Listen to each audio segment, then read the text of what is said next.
चलिए जगदलपुर की ओर रुख कर लेते हैं। अंत्योदय कार्ड धारियों को बड़ी राहत दी गई है। अंत्योदय कार्ड धारियों का पहला वैक्सीनेशन होगा उनका पहले। बस्तर में 2 मई से वैक्सीनेशन शुरू होगा। बस्तर में वैक्सीनेशन के लिए 14 सेंटर बनेंगे। 18 से 44 साल तक के लोगों को वैक्सीन लगेगी। तो अंत्योदय कार्ड धारियों का वैक्सीनेशन होगा पहले। तो बस्तर में 2 मई से वैक्सीनेशन शुरू होगा और वैक्सीनेशन के लिए 14 सेंटर बनाए जाएंगे।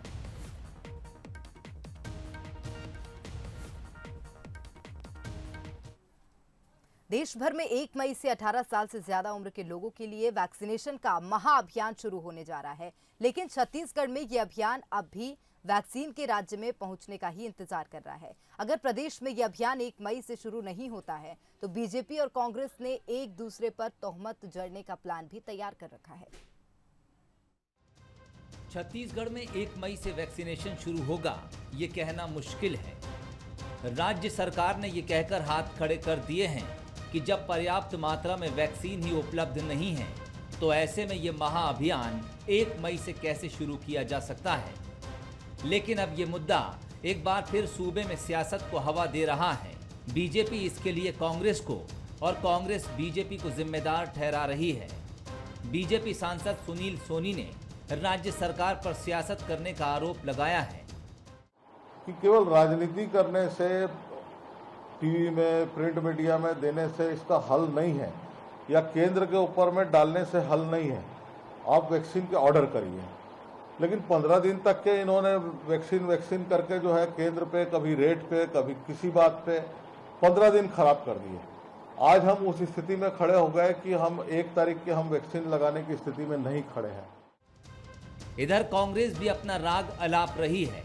कांग्रेस का कहना है कि मुख्यमंत्री और स्वास्थ्य मंत्री वैक्सीनेशन की पूरी तैयारी में लगे हैं, लेकिन जब वैक्सीन ही उपलब्ध नहीं है तो फिर वैक्सीनेशन कैसा। कांग्रेस ने बीजेपी पर भी राजनीति करने का आरोप लगाया है।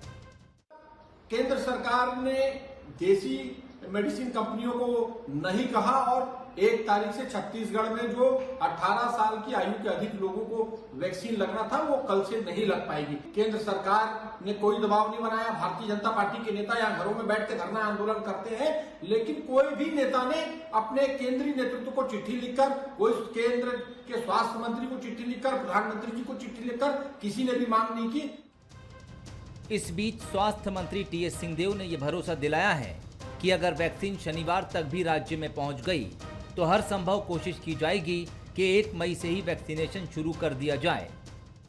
1 मई का दिन अब आ गया। कल 1 मई के दिन टीका लगे ना लगे इस पे संशय बनी हुई थी कि टीका पहुंचेगा कि नहीं, क्योंकि हवाई जहाज से ये वैक्सीन करीब 11:30 बजे पहुंचेगी। हमारा अनुमान है कि वेयर हाउस में 12:30 बजे तक ये वैक्सीन आ जाएगी।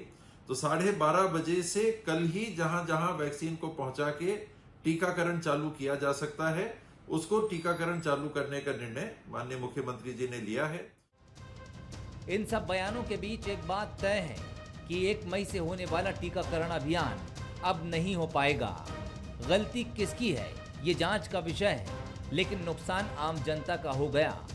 ऐसे में प्रदेश का युवा 2 राजनीतिक दलों की लड़ाई के बीच खुद को ठगा सा महसूस कर रहा है।